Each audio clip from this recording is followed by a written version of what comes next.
Tonight, a duel between an 11-year-old girl and a pair of predators. There is life after something tragic. Jaycee Dugard, kidnapped by a convicted pedophile, handcuffed, imprisoned, his drug-fueled binges. A man who said he heard voices in the wall. An 11-year-old girl, 18 years in hell, and over again, she would be betrayed by a justice system supposed to protect her. Lessons from a child held prisoner in a maze of shacks by a deranged pedophile, whose wife would take him to sing at children's playgrounds. How did she fight her way out of 18 years of mind control? How did you stay sane? Two babies born to a child who had no medical care in a backyard. Two babies she loves. I felt like I wasn't alone anymore. I had somebody that was mine. I wasn't alone. And tonight we go in search of the answer. How did parole officers miss her 60 times? You'll see tonight for the first time video obtained by the prosecutor, a parole officer coming to the sex offender's house and never rescuing a girl just a few feet away. Chris Cuomo investigates. Mr. Mesner, we just want to ask you a question. They hear a report that there are kids living in a backyard, and they're not curious at all. That's what I don't get. It seems impossible to common sense. And there is someone else at the center of this story, a mother with a broken heart and strength of steel who will never give up. Her challenge to law enforcement tonight, and the story of the day her baby finally comes home. I remember saying, come quick. And I remember telling you, I'm coming, baby, I'm coming. A stolen life, a child's courage, a mother's love, and victory achieved through the power of indestructible hope. Good evening. So glad you're with us. In her book, A Stolen Life, Jaycee Dugard has a quote from T.S. Eliot about people who carry the light of hope in the world, who hold it close and wait wherever the journey takes them. We want to thank all of you who've gathered to watch her story. Some of it is harrowing. Some of it will make you simply outraged, especially when you see the times law enforcement could have saved her and did not. And at the predators who defy understanding. But in the end, Jaycee Dugard would find a way to save herself with a light no one could extinguish, holding on to hope, a mother who would never let go, and some caring and observant strangers who would make it possible one day for her to call her mother and say, I am alive, I'm coming home.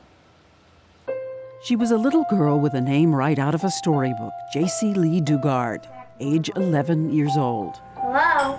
A girl who loved her mom, her little sister, a cat named Monkey, and school and books and stories, and by holding on to the memory of everything she loved, survived and would triumph after a battle in a monstrous backyard, where a convicted sex offender let out of prison, Philip Garrido, and his wife Nancy, kidnapped her, handcuffed her, imprisoned her, had her give birth outside.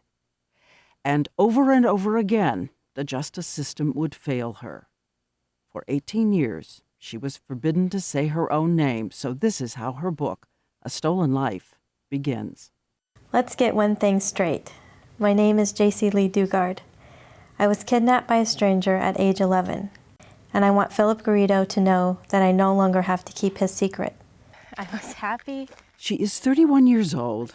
She looks impossibly young. I know, I was worried about should I wear heels. She is also someone who laughs a lot and has delight in ordinary things on ordinary days. Oh You my drive. God, I do drive. I drive very safely. You would never know what she survived, Oh, my pine cone? unless you notice how her Well, face changes when she speaks of the past. And the charm around her neck. It's a pine cone. Back then, it was the last thing I touched. You know, the last grip on me.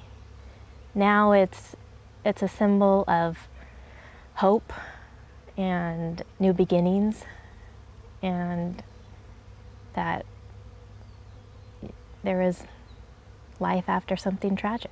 And tonight, she says this is what she wants to do. She will not speak of every detail she has written in her book, but lessons of hope and survival, and what it meant to her to have a mother who would never let go. It is June 10th, 1991. Jaycee Dugard wakes up in this house in Lake Tahoe, California, where her family's moved because it's a safe place to live. She's in the 5th grade and remembers worrying about the field trip coming up because she's so shy. Remembers dressing in her favorite all-pink outfit. And she remembers the mom she absolutely adores had to leave early for her work as a typesetter at a print house and didn't keep a promise. She said that she'd give me a kiss goodbye. She didn't. I wasn't mad. I just, thought I'd catch her when I got home, tell her, you got to give me a kiss next time, She also remembers there was something she had wanted to ask her mom. I wanted to ask my mom if I could shave for the field trip, Shave your legs? Yeah. Big question Didn't want to be for her. embarrassed, yeah. Didn't want to be embarrassed. So that was the big question on my mind. She walks up the hill from the house to catch the school bus, the way her mother taught her, looking out for traffic. Walked up the side of the hill. That was the safe way to go against traffic. And halfway up, my world changed in an instant. I thought, oh, somebody's looking for directions. A gray car pulls up. A man rolls down the window. Because what else would it be? And his hand shoots out, and I just feel numb. My whole body is tingly. I don't know what it's from. I fall back in the bushes. She had been paralyzed by a stun gun. I lost control of my bladder. I wasn't even embarrassed. No time to be embarrassed. On the ground, the sharp edges of a pine cone are the last thing she touches before she comes to, face down, on the floor in the back seat of a car. I remember my throat felt very dry and scratchy and like I had been screaming, but I don't remember screaming. The man behind the wheel is Philip Garrido, a convicted sex offender, supposedly monitored by parole officers and doctors. Holding her down on the floor is his wife, Nancy. The district attorney believes Nancy scouted this little girl for her husband as a prize. Did they say anything? Did you hear anything? No, not at first. After we were driving for a while, I heard the driver say, I can't believe we got away with it. And he started laughing. I think I blacked out again or something. It was like the most horrible moment of your life times 10. 120 miles later, the car stops in front of this house on a neighborhood street. Garrido tells her to be quiet. I said, I think it's probably one of the only things I said was, my family doesn't have a lot of money, they can't pay the ransom. That's what I kidnap as ransom, right? Yeah. No. Not always. He is 40 years old, 6 feet 4 inches tall. She is 11, 4 feet 6, 80 pounds. He takes away the pink clothes she dressed in that morning. The only thing she has left is a little ring shaped like a butterfly. She will hide from him for 18 years. Blanket over her head, he walks her through a small area of grass toward a fence where an opening is concealed by a tarp. And hidden behind the fence, a deranged collection of sheds and storage units, which the people monitoring Garrido would not search. One of them, tiny, completely soundproof. He leads her inside and takes out handcuffs. He said that they were the fuzzy kind, so they wouldn't hurt as bad. Whatever. Behind your back? Yeah. There was a pallet on the floor, and then he said he'd be back later. And he shut the studio or the soundproof door and then the other door with the lock. You heard that lock? Yeah. I can still hear it consciously or when I'm awake. Just some sounds and smells and just don't leave you. He warns her there are dogs outside, Dobermans. They'll attack if she tries to escape. She notices there's one window covered with bars and a towel. He leaves. At one point, you write that you get up and you take your teeth and you pull a towel off. I wanted to see where I was. Yeah. I couldn't use my hands. And there was just weeds and some kind of fence. Naked, in handcuffs, she drifts in and out of sleep. Crying? I didn't really want to, because then you can't wipe them away. You know, then you get all sticky and, you know, I mean, that sounds awful, but, you know, I tried not to cry because I couldn't wipe them away, or, you know, and then they get itchy. And At one point, she made a note to remember the sound of the train so it would help her mom find her. then later it was just listening to lawnmowers and airplanes, anything for human contact, I guess. I was so lonely. I felt so alone. Have you seen Jaycee Lee Dugard? And 120 miles away, the mother who loves her and will never give up goes on television to make her first plea. She's pretty, young, innocent child. Friends have been searching all day and evening. Police started searching the neighborhood. Police set up a roadblock and go door to door. Her classmates are out in the streets holding up signs. And it's time that she comes home. And she has written that all alone that night, she decided to cling to something that would sustain her. There is moonlight streaming through the towel. It makes her think of her mother. We would always sit on the porch and we would debate whether the full moon or the crescent moon was the better moon. I always liked the full moon and she liked the crescent. And just always made me think of her. Do you remember the song you and your mom sang? Looking at the moon? You are the moon. How does it go? I forget. I love the moon and the moon Sees me. I see the moon and the moon sees me. God bless the moon and God bless me.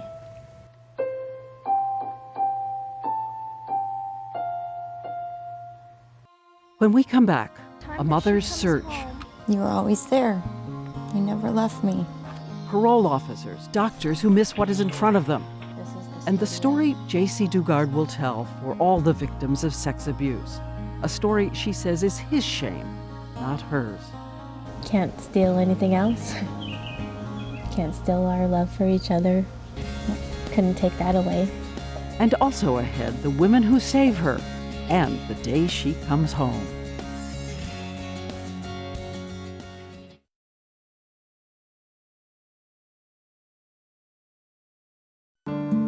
Once again, Diane Sawyer. We want to begin now with a parental warning for anyone who might have children in the room, and also with some numbers we should all know. There are 20,000 abductions of children every year by strangers. 99% of them will be returned fairly soon. But of the 100 who are held long-term, only about a half return alive. And fewer still have the strength to bear witness to the reality of what predators do. Jaycee Dugard said she wanted to write it for all the victims and as a call to action for judges, psychiatrists, parole officers, and any of us who might be able to save a child's life. Okay. This is Philip Garrido. In a video obtained by ABC News from the prosecutors, he is singing one of the songs he wrote. He told everyone he was a musical genius on the verge of a big break. He also calls himself the witness, rambling on about the Bible, saying he was chosen to hear the voices of demon angels in the walls, in the ground, and that he will save the world. And doctors in the parole system know about him. He's even given medication, and everything he does is supposed to be monitored. His first arrest was 1972 for raping a 14-year-old girl who was too afraid to testify, so the case collapsed.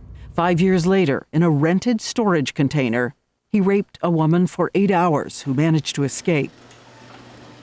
Because of her, he was sentenced to 50 years in prison, but he was released after a quarter of that sentence was served. Later, he would even receive a letter of commendation from the parole board heralding him for his personal accomplishments. And parole officers would visit him 60 times at his house. And though they knew his patterns, they never looked hard enough in the backyard to find a little girl. Jaycee Dugard, imprisoned 2 hours from her home. She didn't know it, but she was in Antioch on the outskirts of San Francisco. It is still that first week. In June 1991, the 11-year-old girl, handcuffed, arms behind her back, is aching, skin rubbed raw. Philip Garrido is her only human contact, and sometimes he'll just sit and tell her funny stories or bring her fast food. Classic approach, we are told, for a pedophile. I depended on him for bathroom, food, company. You had no water, toothbrush, No, toilet. no What toilet. was the toilet? Toilet was a bucket. Well, I had handcuffs on, so it was very difficult. So She writes in the book she has no idea what he's planning to do. She's never heard about sexual abuse. Had you ever heard the phrase? nope, not into boys, other than, maybe the New Kids on the Block or something like that. Sex was Ken and Barbie. Yeah, laying together. That's what it was. That's what you thought it was. That's what I thought it was. Yeah. In her book, what she has written is unflinching and detailed. I ask her why she decided to write it all. She said she wanted to do it for victims of sex abuse, who often keep secrets, along with fear and shame. Why not look at it? Stare it down until it can't scare you anymore. She worked on all this with her therapist, Rebecca Bailey, who specializes in family reunification after trauma. It is not her shame. Those things happen to her. They're not who she is. This is the studio. That's where it was first taken. I didn't want there to be any more secrets. As we continue, we will not bring you all the details in the book. We said she should only say out loud what she wants to say. She tells us right after she's kidnapped, he forces her into a shower with him, and she's never seen an unclothed man. Again, she's just 11. It will be at the end of that first week that he brings her a milkshake. Comes in with the milkshake, and I was getting used to him coming in. But he said things were going to be different This time. this time. She is still in handcuffs the first time he rapes her. I remember crying, but they were silent. Just tears running down my face. She tells us she remembers seeing a trail of ants make their way toward the untouched milkshake. It will continue day after day. Before I ate meals, felt like every day. Like I said, time is hard to judge, but there's a switch that I had to shut off. Just go someplace else. Just went someplace else. At one point, he brings in a TV, though she can't see the news. She doesn't know her mother is now asking neighbors to keep their porch lights on in case she comes home. Lifts my spirit real high. I'm overwhelmed. This is more than I can ask for. Give me a light. This is gonna bring her home. I know it. In the beginning, you could only see QVC. Yeah, I would fall asleep to the sound of jewelry being sold. But at least it was talking. And she tells us she thinks it was almost a month and a half later when Garrido takes her out of that soundproof storage unit into a room next door. Over here, the blue building. He tells her the demon angels, those voices he hears, had let him take her because she will help him with his sexual problems. And again, this is a convicted sex offender still in the care of court-mandated doctors. He had one appointment 3 days before he kidnapped Jaycee, and another appointment 4 days after. But he tells her society has ignored him, and that's why she is there. That's what I was here for. Yeah, that's why he got me. And if you do it, you would keep other little girls safe? Because yeah, it would he was protect... always, protect other people, so he didn't have to go out and do this to anybody else. Did you believe that you were protecting other little girls? I think I did. I think on some level I did, yeah. He put that stun gun out on a table where she could see it. He got out equipment for drugs, and so began what he would call runs, drug-filled binges for days. In the book, she writes what he forced her to do. This is what she is comfortable telling us. Well, they were very long. Usually started out with, he would dress me up for hours because he was taking methamphetamines and speed. He called it speed. He would get focused on one thing for long periods of time. And then it usually went to him with his little books of cutouts that he would cut out for hours and paste on little girls from magazines and porno magazines. I mean, it didn't make sense to me at all, but that's what he did. And then sometimes he would make her listen for the voices, the ones he says he can hear in the walls. And when it's over, she says, he sobs. He would apologize and That's the confusing part. beg your forgiveness. Tell me what an awful man he was, you know, and here I am trying to, feeling, you know, hurting, because it hurt, you know, wanting it to stop, and I have to comfort him. After the tears, to keep her compliant, more threats. Once he said he'd sell her to people who would lock her in a cage. She said she was shaking. He would come up with the unknown that would always be more terrifying than what I knew. After, you know, I got used to I don't know if you ever get used to that, but you can get used to things. Once I got used to that, it would be the unknown thing that was more terrifying than actually keeping with the runs and doing something that was, at least I knew what was going to happen. It's when he would invent new things and all night long you would think that's what he was going to do to you. I begged him, you know, I'll do it better, you know, I'll be good, because it was the unknown that was terrifying. Did you think it was going to be the rest of your life? It sounded like it. And as the first month passes, remember, there's no way she can run. The handcuffs, the bolted doors, the dogs outside. There was not a day that I didn't cry. I felt like there would never, ever be a day that I wouldn't cry again. And then after a while, I told myself I can't cry anymore. What's the most haunting memory? That lock, hearing the lock. I know I said that earlier, but for some reason that. And the bed, it was a squeaky bed. Squeaky pull-out bed. I guess the noise, the sounds. It's weird what sticks in your head, but sounds. How did you stay sane? I don't know. I was still alive. There was still hope. Still hope. I'm trying to imagine how you are coping. I'm trying to imagine. I don't know. I can't imagine being beaten to death, you know.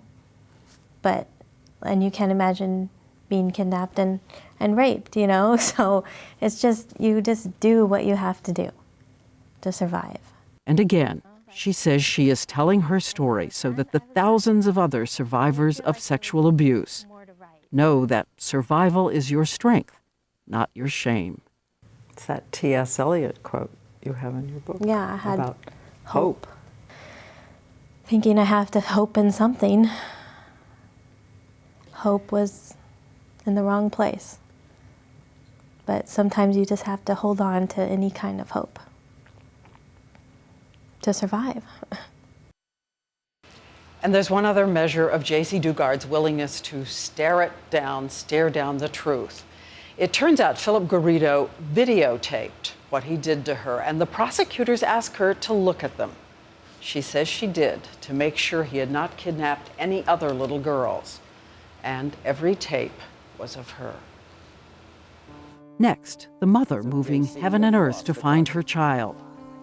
And 7 months into her imprisonment, someone new enters Jaycee Dugard's room. Nancy Garrido, Philip's wife.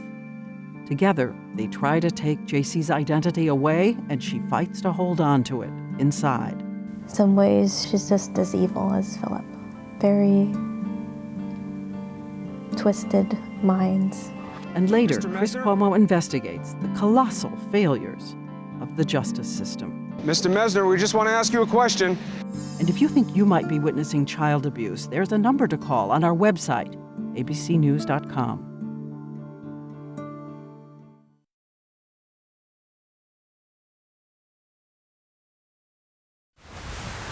As we resume, 7 months have now passed since Jaycee Dugard was taken from her mother, her sister, her life.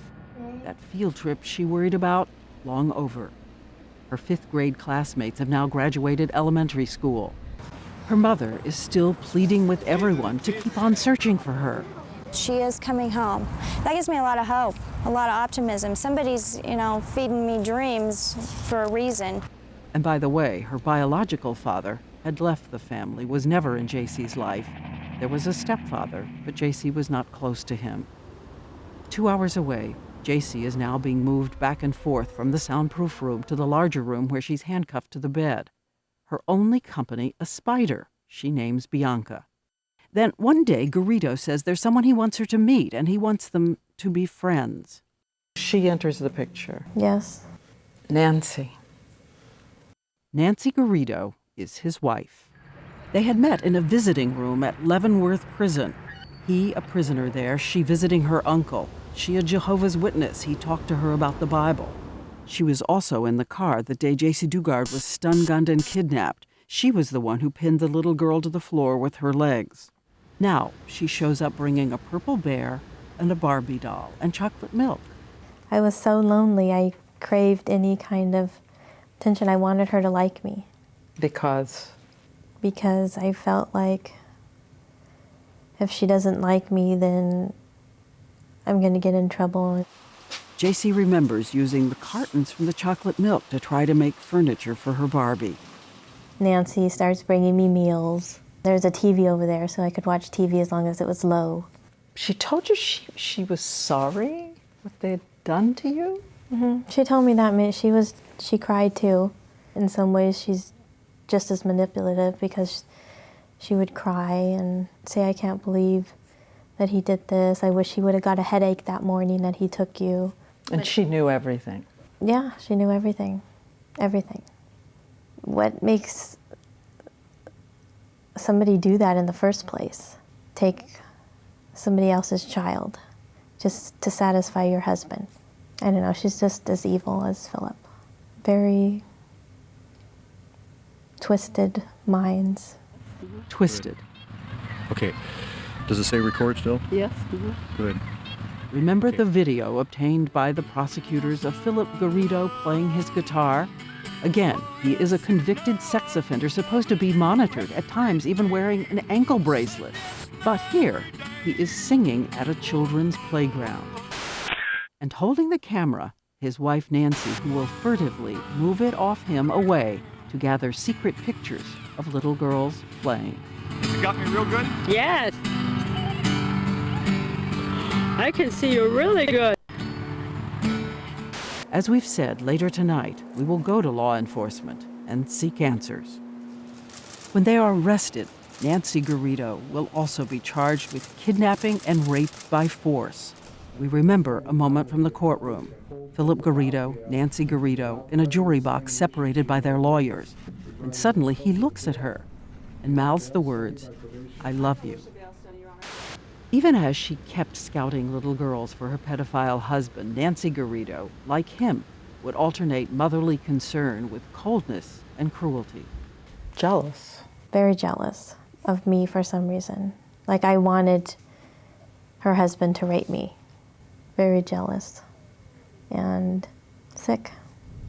She worked by day as an aide in a nursing home, but when Philip Garrido vanished for a month, she replaced him as jailer.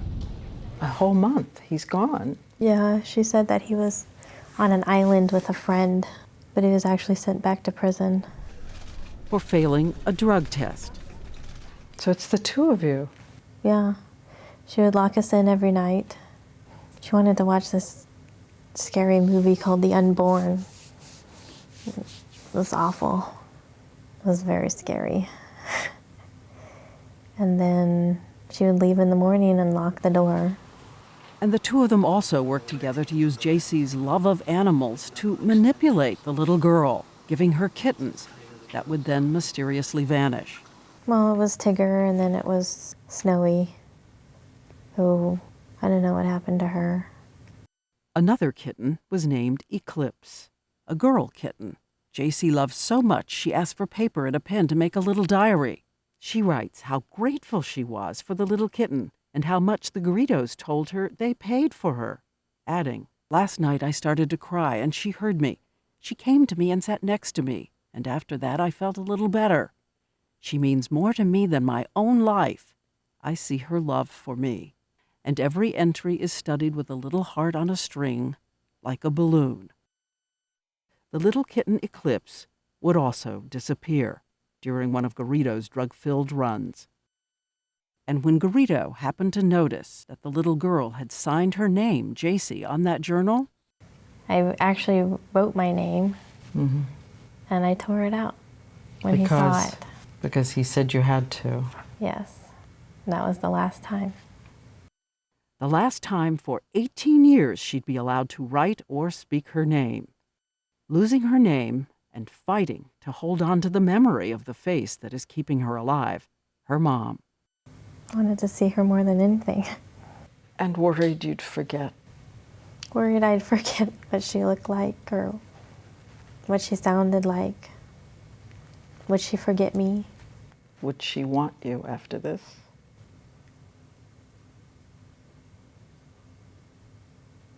Yep. Being a mom now, you know, I know that she never forgot about me because I can never forget about my kids. But, you know, when you're a kid and you think you're easily forgettable. And her mother, Terry, is also fighting to hold on as 1 year passes, and then a second. She's alone except for a couple of her friends who will quit their jobs to help her. On TV, she shows Jaycee's room untouched since her disappearance. It's where Terry says she goes to pray every night. Even though she's not here, she's still in my heart. And when 34 months have passed, 1,029 days since Jaycee Dugard was kidnapped, the handcuffs occasionally come off, but she's still always locked in a bolted room. One night, the Garridos are with her. They are watching the 10 Commandments on TV. For the first time, they bring her cooked food, corned beef and cabbage. It's Easter, 1994. And then they tell you they think you're pregnant. Yeah. 4.5 months pregnant, 13 years old.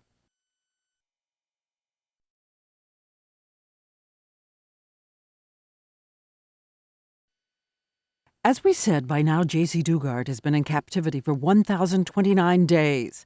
A sketch artist tried to imagine the little girl now entering her teens, but those posters will weather and fall away. By now, her mother is holding rummage sales to raise money for private investigators. She is sending more than 1 million flyers across the United States while working and raising Jaycee's little sister Shayna. And 2 hours away in the backyard, Jaycee Dugard is pregnant, still bolted in, not allowed to go outside, sit in the sun, or see the sky. She learned the link between sex and pregnancy from TV. Did you have any idea what it meant to give birth? No, I had never seen it happen. There was this show that he would talk about a lot, Growing Up Baby or something like that. So I'd watch that, and he was watching birthing videos and just learned. And he said that he would read up on it and he would do it? Yeah. She makes up little stories she tells to the baby growing in her stomach. August 18th, 1994, you're how old? 14. Having a baby in a backyard. Yep, I did. She is locked in, alone, watching Dr. Quinn Medicine Woman when she feels the first sharp pain. You're in labor and there's nobody there. I didn't know I was You're in labor, locked up. but yeah, I was still, locked at that time. Just scared. It was terrible pain. Didn't know what was going on. Hadn't seen anybody all day. She will be in labor all by herself for hours. Finally, the Garridos return. They give her codeine. The labor continues for another 12 hours, and with a complication. The baby is still inside her. Philip Garrido uses his hand to unwrap the umbilical cord from the baby's neck. He had seen that on one of the shows, that's what you do, because she wasn't coming out. So he did that, and she came out, and then I saw her. She was beautiful.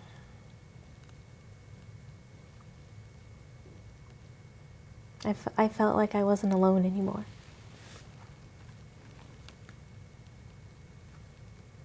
Had somebody that was mine.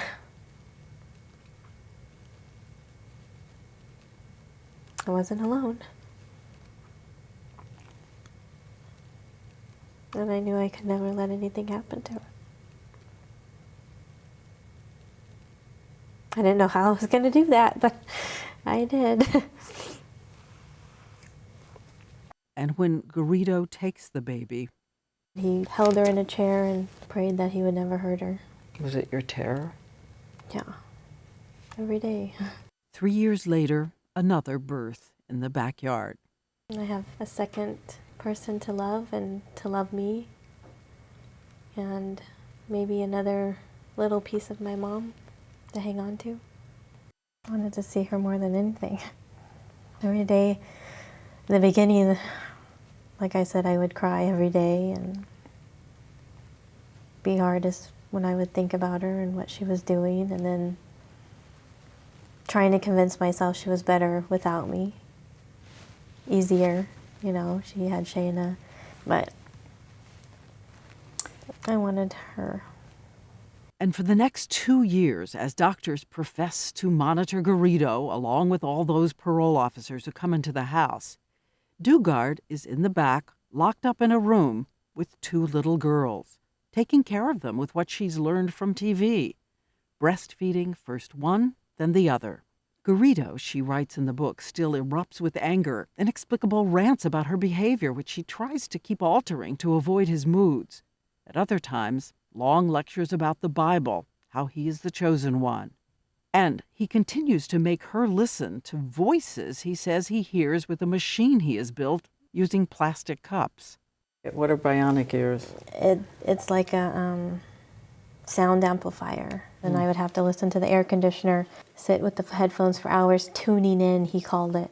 Finally, when she's a young mother, Garrido builds a fence, walling off the entire backyard. He gives her a little tent outside. She writes about the first time she can walk outside. I can feel it, the sun warm on my face. And experts who write about survival say nearly all those who make it find some way to create meaning in the reality of their days, amid the trash and squalor. You planted Yeah. little flowers. Yeah, I like to garden. This was your garden? Yep. Even little flowers inside the tent. And then the girl who once loved books and stories decides for her girls to create a little school. We had math, social studies, English, and history was the other one. And it's teach them the best I could. I only had a 5th grade education, so my math wasn't my strongest suit. In a secret act of defiance, she saves little scraps of paper and begins writing a journal she manages to hide from him. Sometimes it still sounds like a child. I would live in my own world, and I would have superpowers, like the power to heal people and animals. Sometimes she wonders if out in the world there could be a soulmate for her. The physical abuse was all I knew. But things that I saw on television were so different. And, you know, I mean, I don't know. Look at this. I would search the world for the top teachers if I could get out of here, and psychologists and doctors. And I would organize, and we would open a free clinic for homeless people to come and interact with animals. Time on my hands to think about things I would do. And then one day, Garrido tells her they need to make Nancy feel better. He has decided that from now on the girls will call Nancy their mom. They will be told that Jaycee is just their sister. At another point, she writes in her journal, I want to be free to come and go as I please, free to say I have a family, free. Free to have my family. And next, the great mystery. Why didn't she try to escape? Did you think about taking those 2 girls and running?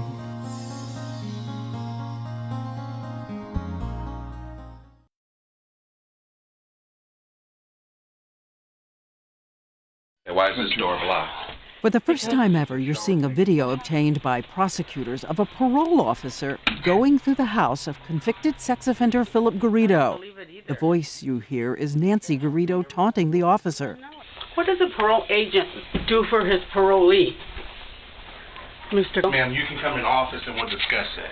And what you should know is Jaycee Dugard is just 30 feet away. On another occasion, Garrido actually lets her into the house. She even has a casual exchange with a parole officer, not daring to say who she was. I actually talked to one of the agents, and the agent proceeded to give Philip his urine test and left. This made me feel like didn't really care. And as we said, 60 times parole officers will come to Garrido's house and not question what they are seeing. Even when a neighbor called 911 once and said she had seen girls in his yard, nothing was done. At another point, Garrido once had a court-mandated ankle bracelet. If officials had studied the data, which tracks exact movement, they would have seen this: a handful of blue dots in the house. But look at all those red dots. What was he doing all that time? In the yard.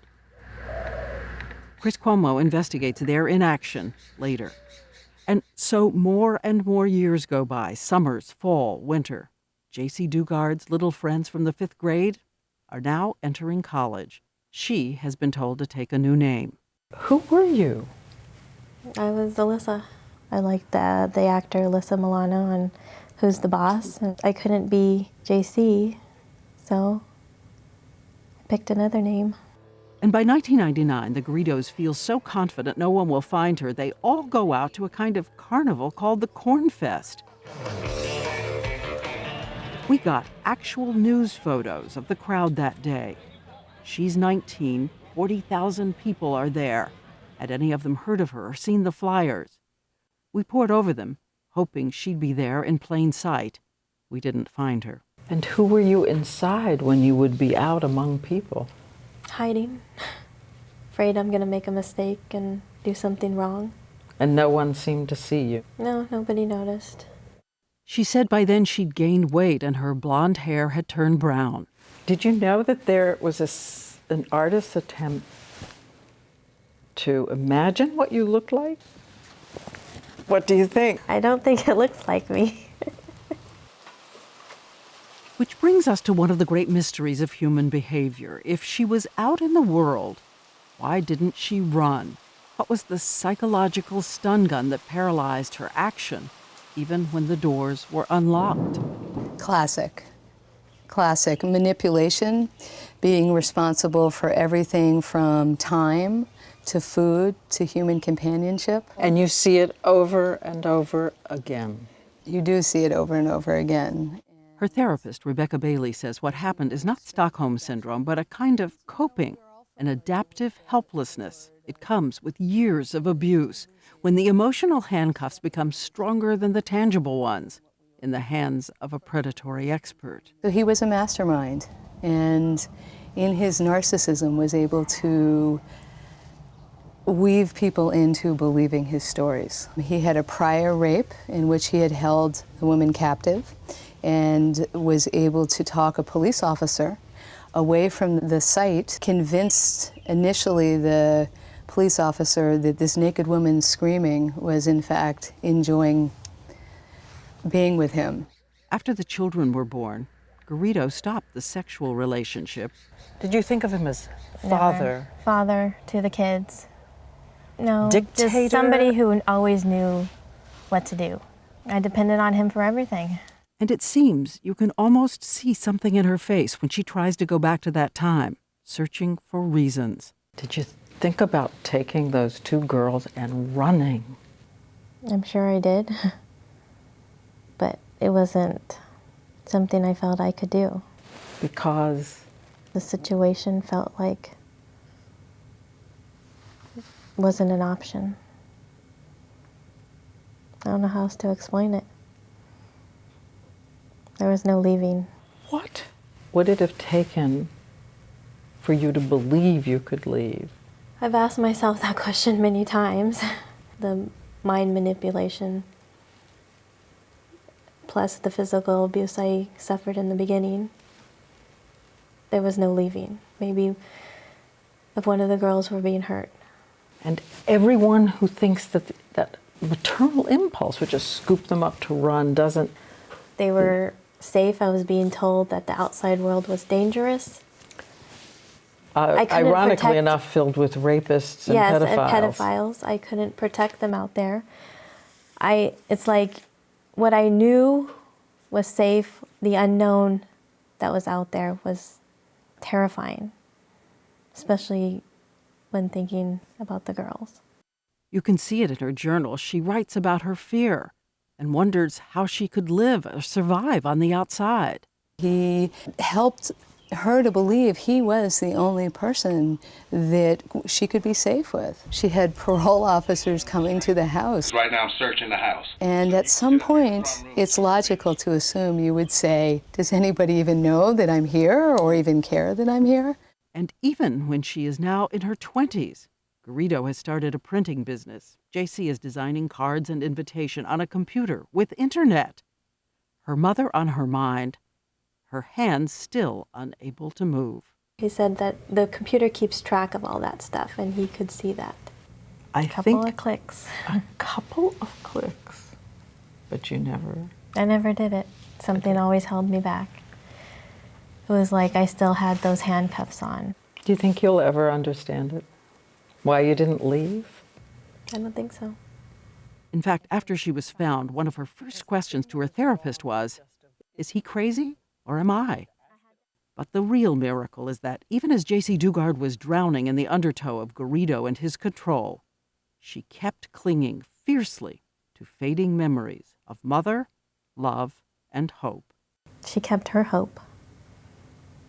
I don't know how she did that. You know, how did I keep my hope? How did she keep her hope? And look again at those little secret journals. She makes a list of dreams for the future. First thing on the list. See my mom. See my mom. And? Ride in a hot air balloon.